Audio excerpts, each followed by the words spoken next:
Here's a segment from a recent Gun Talk radio episode. You can listen to all the Gun Talk radio podcasts however you tune in, or check out guntalk.com for more. One of the big stories we've been covering over the last weeks, months, and even years is what's been going on at the NRA, the malfeasance, I call it. Legal term, so I always have to use the proviso, the weasel words, I believe, allegedly, et cetera, et cetera. Yeah, I know. We all know what's going on there. Well, somebody who thought he knew what was going on and then got into the middle of it and went, whoa, there's a whole lot of this stuff going on, joins me. And I've known this fella for decades. Phil Journey joins me right now. He's a judge, a past NRA board member, current NRA board member, a competitive shooter, a teacher of youngsters who shoot. Phil, welcome. How are you, sir? Thank you, Tom. I really appreciate the opportunity to be on the show. All right. So we got to back up. Tell people who you are. And, I mean, your background, when you look at the NRA, a lot of what you see is different from what other people see because you come from competitions, from training and all of that, and nobody's talking about that these days.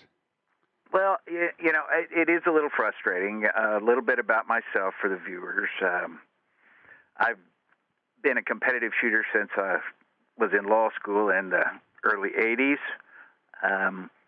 I'm currently a 4-H rifle and pistol instructor. We're very proud of our program. I've had to pretty much sit out this season because of what else is going on in my life, which is not something I would hope would occur either. Right. Also a master high-power rifle instructor. I've been on the board of directors for the Kansas State Rifle Association. I was on for over 20 years. I was president, served in many of the different offices, the executive committee. Also served the executive committee of the Republican Party before I became a judge. Even on the state party committee, I was treasurer for the largest county in the state and secretary. I've been involved in this, served in the Kansas Senate, was the first guy to figure out how to override the governor's veto in a dozen years, overrode Governor Kathleen Sebelius' veto of my right to carry legislation. Was able to do that with the help of a majority of the Democrats in each chamber to override a Democratic governor's veto. So, I have some idea of group dynamics and how to work it. Okay, so I'm gonna give the story. I'm gonna give the story from my perspective, and you could jump in. You can correct me if I'm wrong here. You betcha. I remember, what was it, roughly a year ago you got reelected to the board, something like that? April of 20 was when the election was, and we were talking before that, I remember. Right, I mean, we talked before that. I mean, like I said, I've known Phil a long time. And then when you got in, and I mean, I as I tend to do, I got right to the point. I said, I hope that you got elected so that you can get rid of Wayne LaPierre. And your response to me, and I remember it clearly as well, I don't know. We're going to go in and take a look. I just want to see what's going on. And I'm thinking, Phil, you know what's going on. We all know what's going on. And being the circumspect judge that you are, and you said, well, I just need to go in there and find out what's going on and take a look at it. And I'm thinking, man, that's frustrating. You're driving me crazy. Well, you got in there and took a look at it, and there's nothing that gets somebody more riled than feeling like the thing that they value so much and now you've been betrayed on. And that's what I get out of you right now is you went in and got to look behind the curtain and went, holy cow. I think that's probably a fair summary. The reality is, I was on the board from 95 to 98. I saw how it worked then. I went to Indianapolis, saw what was going on there with Ollie North and the big falling out and the fratricidal behavior on the board, and that was very disconcerting. That gave me great concern. And so at that point, I resolved to do everything I could to get on the board. I knew what Letitia James was planning because in the interim, between my election, which was in April, and when I was sworn in after the annual meeting on October 24th, of course, James had filed her petition in August. This is the Attorney General of the state of New York, just for the people to know. Yes. And that honestly connected an awful lot of dots from things that I had heard of or had conversations about, and it was obvious to me as a judge and an attorney that the petition was pretty much based on documents produced as a result of subpoenas or depositions provided by NRA officers and staff or board members or others. Let me interpret that. As I told Ted Nugent last week, I said, here's the problem, Ted. I know that Wayne is saying don't pay any attention to what the Attorney General is saying. And I said, the problem is she got all of that out of depositions and subpoenas and everything else. And frankly, I believe that an awful lot of her accusations are accurate, which kind of rocked him back on his heels. But that's basically what you're saying, is that as a judge, you know that when they say things like that, they've got evidence from somebody.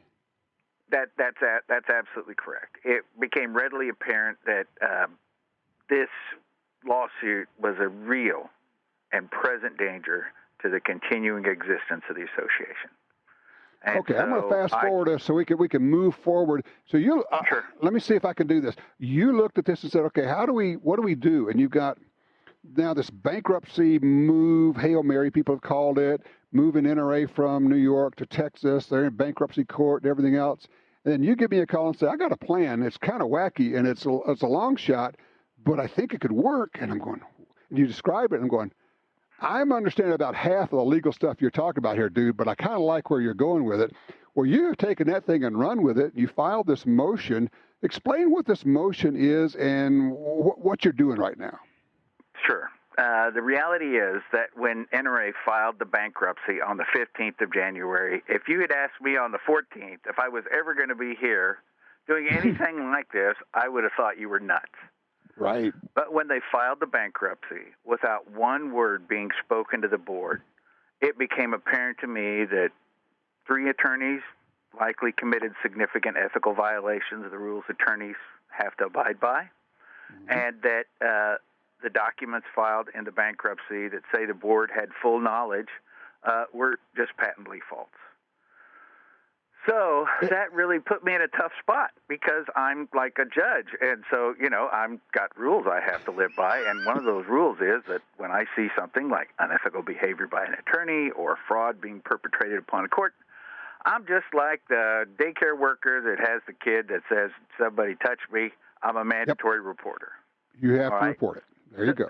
I have to report it. If I become an accessory after the fact, like some may be determined to be, I could lose my position as a judge. And I've just got elected to my 4th term, and I have no need or desire to do that. I'm ready to finish this one out and be done with it. So you came up with this wild idea. Describe what you came up with here.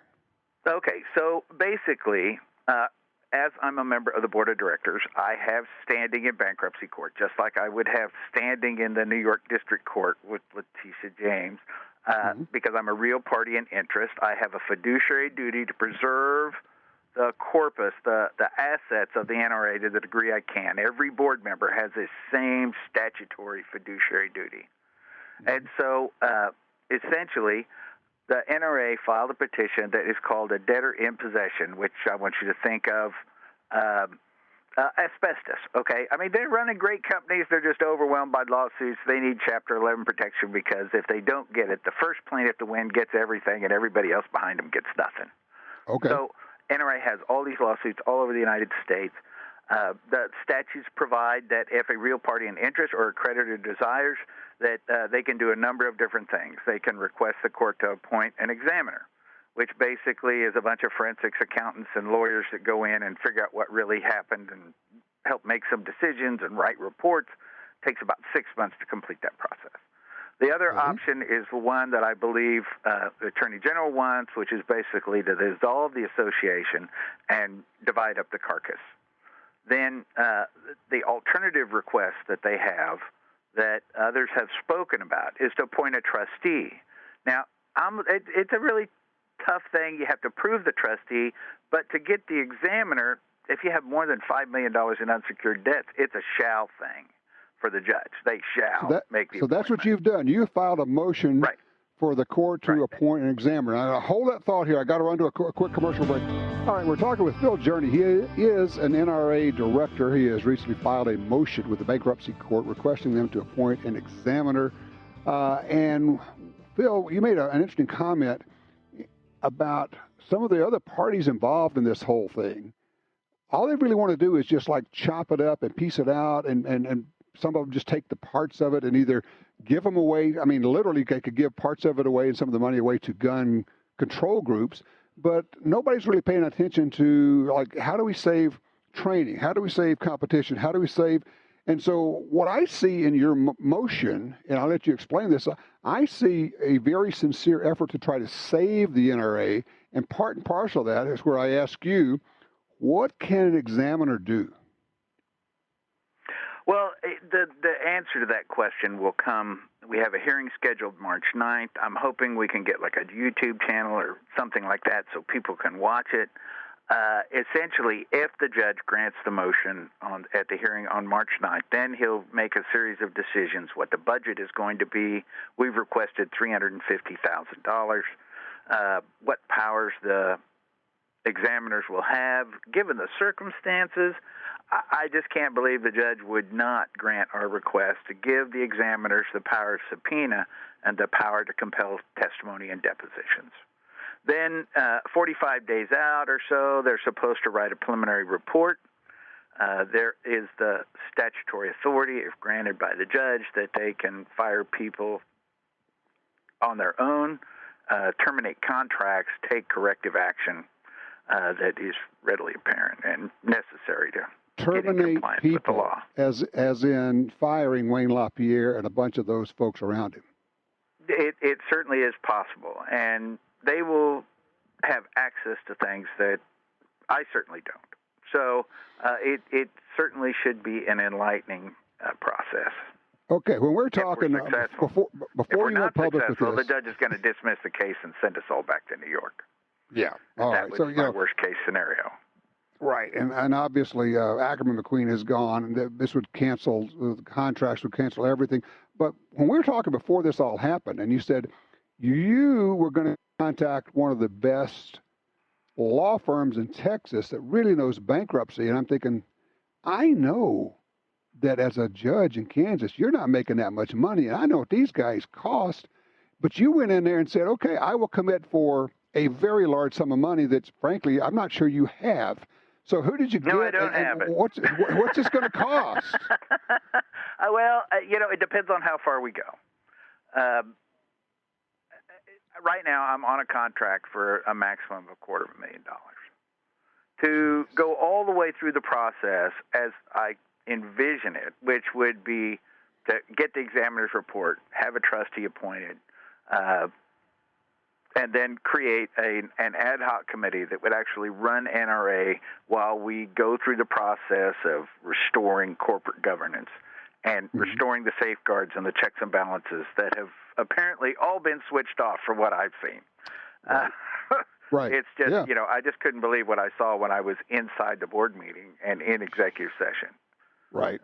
It was just amazing. So. Okay, so what's a total number? Disconcerting is probably more accurate, yeah. Okay, all right. So, you're on the hook for $250,000 so far, but it could cost more than that. Yes, to go all the way through the process, the attorneys have estimated that it's probably around $1 million. You don't even have the $250,000, Phil. What are you thinking? I think I'm going to sell my cell tower if I have to. I don't want to. That's like my retirement play money, but yeah. So, we've had lots of people help early on with donations as large as, I think the largest one we've got several $5,000 donations.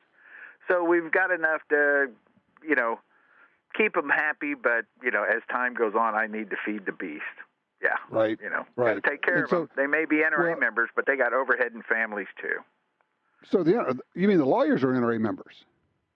Yes. Yeah. Oh, wow. That's a good thing. Okay. So, well, all right. That was kind of a prerequisite for this. Yeah? I want to make sure they have some loyalty. I actually got a text from a friend this morning who says, I just made a $5,000 donation to the law firm to help Phil with this thing. I went, wow, that's big. I mean, but we need a lot of those. Big. I mean, that only gets you a few hours of legal fees the way these things go. Even though your guys are a lot less expensive than their... Yeah, I get 3 for 1 compared to what NRA's lawyers charging. So I can get 3 partners for the price of him. Yeah. They're charging 3 times as much. Okay. So obviously, because people have all been saying, how do we get rid of Wayne? How do we help? How do we save the NRA? And I'm just telling people now, and I held off on this for a while. I think this is the best and frankly the only path that I see that does that at this point. I honestly don't see another path that gets us there. As long as the bankruptcy case exists, this is the path. Yeah, this is pretty much it. So people who have been saying, okay, I'm not going to give any money to the NRA, and I'm telling them, okay, you've been holding on to that. You want to give some money somewhere? This is it. This is the place right now. So what do? How do they help? Thank you very much. I appreciate the endorsement. They can mail a check and it's a tax-deductible check. A friend of mine has said you can just borrow my 501c3, Phil. All the money goes straight to the lawyers. Send it. They make the check payable to CDFE, care of me, Phil Journey, P.O. Box 501, Hayesville, Kansas, Haysville. Zip code is 67060. Before Friday, we hope to have everything in place so that we intend to send out, starting out with 50 million targeted solicitations through email, text message, and web banners to restore the NRA, restore corporate governance. I got less than a minute left. I took that information you gave me. I just put it on Twitter.